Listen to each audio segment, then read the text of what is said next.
हमारे चैनल पे नए हैं तो अध्ययन समाचार को सब्सक्राइब करिए और रहिए अपने आसपास की खबरों से हमेशा अपडेट।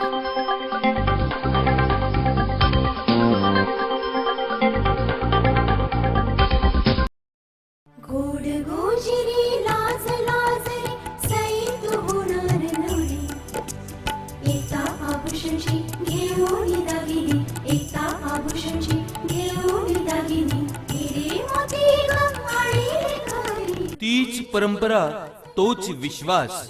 एकता ज्वेलर्स, नगर परिषद समोर, मेन रोड, परतवाडा।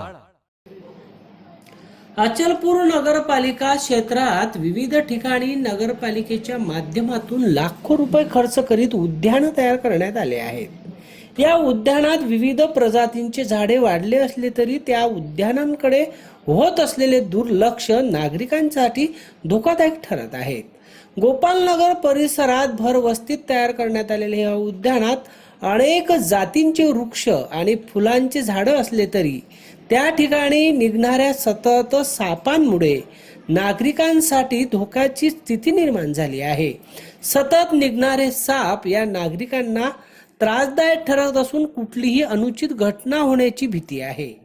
एक दिवस गेला की मोठ्या प्रमाणात साप निघत आहे, त्यामुळे या बगीच्यातली झालेली अवस्था आणि तिथे नसलेली देखरेख या कारणाने ही सापांची संख्या वाढत असून या ठिकाणी हिंस्त्र आणि मनुष्यांसाठी धोकादायक ठरणाऱ्या प्राण्यांची संख्या निश्चितच नागरिकांनी धोकादायक असल्याचे म्हटले आहे।